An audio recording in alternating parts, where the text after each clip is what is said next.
చూస్తా చూస్తా జూన్ 2వ తారీఖు రానే వస్తున్నది. తెలుసు కదా ఆ యాళ్ళ ఏంటిదో, తెలంగాణ రాష్ట్రం పుట్టినరోజు, తెలంగాణ పబ్లిక్ అంతా మురిషి ముప్పందు అయిన రోజు. అందుకే ఏటా జూన్ 2వ తారీఖు వస్తున్నదంటే చాలు సర్కారోళ్ళు పబ్లిక్ ను దిల్కుష్ చేయాలని గట్టిగా తయారైతుంటారు.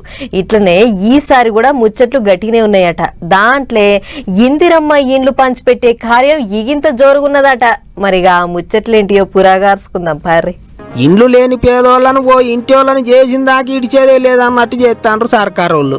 వచ్చే నెల 1వ తారీఖున 2వ మలక ఇందిరమ్మ ఇండ్లు పంచే కార్యం చాలైతాంది. శనివారం మాపటీల దాకా మాట ముచ్చట్లు చేసుకున్న సీఎం సారు మంత్రులు ఇండ్లు పంచిపెట్టే ముచ్చట మీదనే గట్టిగా చర్చ చేసిండ్రు.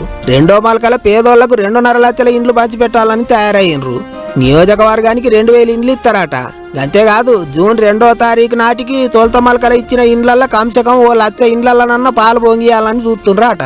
అయితే పెద్ద ముచ్చట ఏంటిదంటే ఉమ్మడి ఆంధ్రప్రదేశ్ రాష్ట్రంలో అంటే అప్పుడెప్పుడో 15 ఏళ్ల కింద చేయిపార్టీల సర్కారు ఉన్నప్పుడు ఇందిరమ్మ ఇండ్లు ఇచ్చి బునాదులు వేసుకొని గోడలు కట్టుకొని నడుమంతరాన ఆపేసిన వాళ్ళు ఎవరన్నా ఉంటే వాళ్ళకు కూడా ఇప్పుడు 3 లక్షల దాకా ఇస్తారట.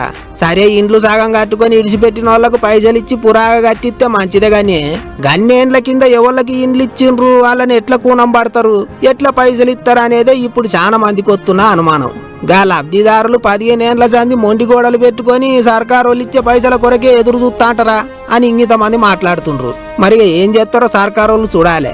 పేదోళ్ళకి ఇండ్లు కట్టించడంటే మస్తు గొప్ప ముచ్చట్నే, కానీ నిన్నయాల అన్ని ఉన్నోళ్ళకి కూడా ఇండ్లు ఇస్తాండ్రు, అసలైన పేదోళ్ళని ఎండబెడతాండ్రు అనే ముచ్చట్లు కూడా ఇన్నొస్తున్నాయి. అందుకే అట్లా కాకుండా చూసుకోవాలి, అరువులకే ఇండ్లు ఇవ్వాలి అంటుండ్రు పబ్లిక్.